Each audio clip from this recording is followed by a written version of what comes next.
Ito may nag-comment to. Personalan na to ah. Personalan to. King inan nyo ah. King inan nyo ah. Personalan na to. O sige, sasagutin natin yan. Sasagutin natin yan. Ito, publicly na to. Publicly na sasagutin ko yan kasi personalan nyo. Ito, kilala ko to nag-comment na to eh. Hinayupak na to eh. Kilala ko to eh. Tagaran lang nun to eh. Tagadun lang din to. Alam to yung pinturang buhay ko. Animal na to eh. Sige, personalan na. Ngayon, yung comment niya dito, sabi niya, King ina, sabi niya dito, wala ka natutulong sa magulang mo. Oh. Kilala ko to. Ang comment niya dito, wala daw ako natutulong sa magulang ko. Yes, oh, aminado naman ako. Aminado naman ako na wala ako natutulong sa magulang ko. Of course, wala. Ngayon, wala. Katunayan pa nga yan eh, hindi pa kayo magkasundo ng magulang ko eh. Hindi kayo magkakasundo ng mga kapatid ko eh. Kasi ang tingin nila sa akin, paliwara. Ang tingin nila sa akin, bad boy, o di ko maintindihan kung ano. Basta ang tingin nila sa akin, ganun. Oh. Pero hindi naman ibig sabihin nun na kapag wala akong natutulong sa ngayon, hindi naman ibig sabihin nun na hindi ko mahal yung mga magulang ko.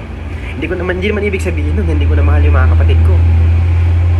Kung alam nyo lang, mahal na mahal ko yung buong pamilya ko. Hindi ko man masabi na pa, I love you. Hindi ko man masabi na ma, I love you. Hindi ko man masabi na bunso, I love you. Hindi ko man masabi na ati, kuya, I love you.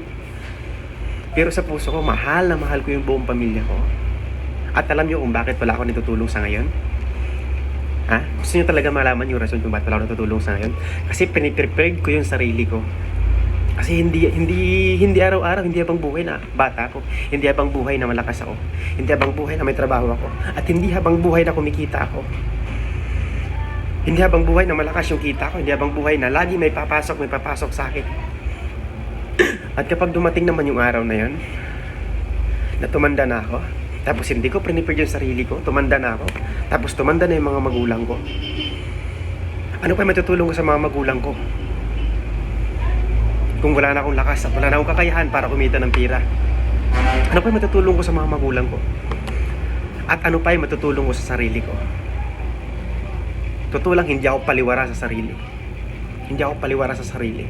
Magkaiba lang tayo ng mindset. Magkaiba lang tayo ng utak. Kasi yung utak mo, pang ngayon lang. Yung utak ko, pang matagalan. Panghabang buhay yung utak ko, hindi pang ngayon lang. Hindi pang ngayong araw lang yung utak ko. Magkaiba tayo ng utak. Yung utak mo kasi hanggang dito lang eh. Yung utak ko ganun, ang laman. Piniprepared ko yung sarili ko ngayon. Kasi kung ngayon magtutubigay ako, sa tingin mo, kung ngayon magtutubigay ako, tapos dumating yung panahon na walang natira sa sarili ko, ano pa may tutulong ko sa magulang ko? Day of the day. Wala akong may tutulong. Kung ngayon magpakasasa ako, magtutubigay ako sa mga magulang ko. As long as malakas pa naman sila, kaya pa nilang kumita, tapos nagtutubigay ako, halos hindi na ako nagtira para sa sarili ko. So imagine that. Imagine, hindi ako magtira para sa sarili ko. Tapos tumanda sila, tapos pagtanda nila, tumanda na rin ako, kasi siyempre ako yung panganay. Oh. Tapos wala na ako nabibigay sa kanila. Kasi hindi ako prepared para sa sarili ko. Hindi ako prepared. Wala na ako nabibigay sa kanila. Sa tingin mo, sino rin magkasabi? Hindi ako. Imagine that. Meron kang magulang, malakas pa, kumikita pa, tapos nagtutubigay ka, tapos sa bandang huli ikaw yung walang natira, wala ka na ipon, wala lahat, wala ka na pundar, wala kang ano. Pag tumanda na yung mga magulang mo, sa tingin mo ano yung matutulong mo sa kanila? Magkakatabi kayo nakatihaya. Kapag alagaan na yung magulang mo, magkakatabi kayo nakatihaya na parang mga tanga lang. Di ba? Imagine that. Magkaiba tayo ng isip. Kaya wag niyo akong husgahan. Kasi yung mindset ko, hindi pang ganon. Hindi pang makitid yung utak. Pang ganon yung mindset ko. Understand? Personalan natin. Pinersonal niyo ako. Sige. Pwede ba? Sige, wag niyo pagandahan sarili niyo. Go, magtutubigay kayo. Ngayon, magpakasasa kayo, mahal na mahal kayo. Sige, magpakamasasa kayo sa pagmamahal na puking inang yun. Pero yung pagmamahal na yun, hindi habang buhay matutulungan ka.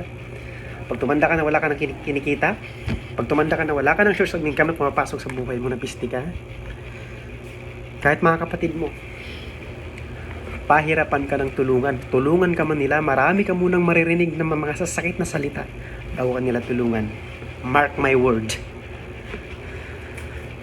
Mark my words. 28 years old pa lang ako. Mark my words. 28 years old pa lang ako pero nabivisualize ko na kung ano mangyayari pag tanda ka pag 0% ka.